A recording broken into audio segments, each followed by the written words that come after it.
নমস্কার। আজ একটি টেবিল কামিনী গাছকে আমরা রিপোর্টিং করব। তার জন্যে টব রেডি করছি। টবের তলায় এই নেটটি দেয়া হবে যাতে মাটি নিচে দিয়ে বেরিয়ে না যেতে পারে। দেখুন এই নেটটি কীভাবে দিয়ে দেব। তৈরি হয়ে গেল টব আমাদের।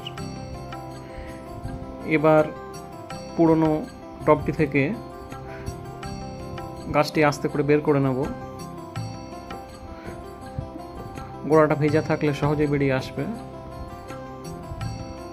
রুট বাউন্ড হয়ে যাচ্ছিল টবটা থেকে, তাই চেঞ্জ করতে হলো। এবার দেখুন আমরা মাটির সাথে গোবর সার নিয়ে নিলাম, শুকনো পুরানো গোবর সার।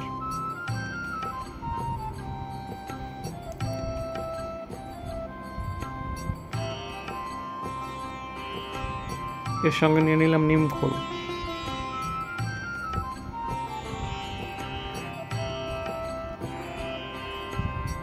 মিক্সড জৈব সার প্রয়োজন মতো।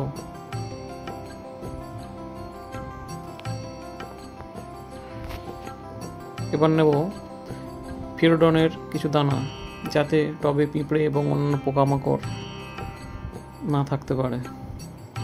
এবার পুরো মিশ্রণটা ভালো করে মিশিয়ে নিলাম।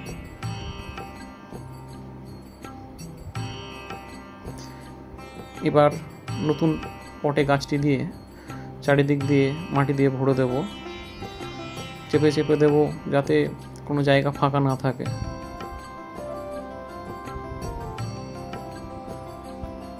আট ইঞ্চি থেকে আমরা 10 ইঞ্চি টবে গাছটিকে নিয়ে এলাম, যাতে সহজেই গাছটি বাড়তে পারে।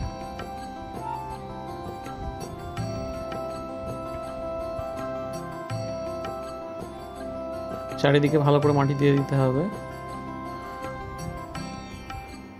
এবার আমাদের গাছটি রেডি। এবার গাছটায় জল দিয়ে দেবো।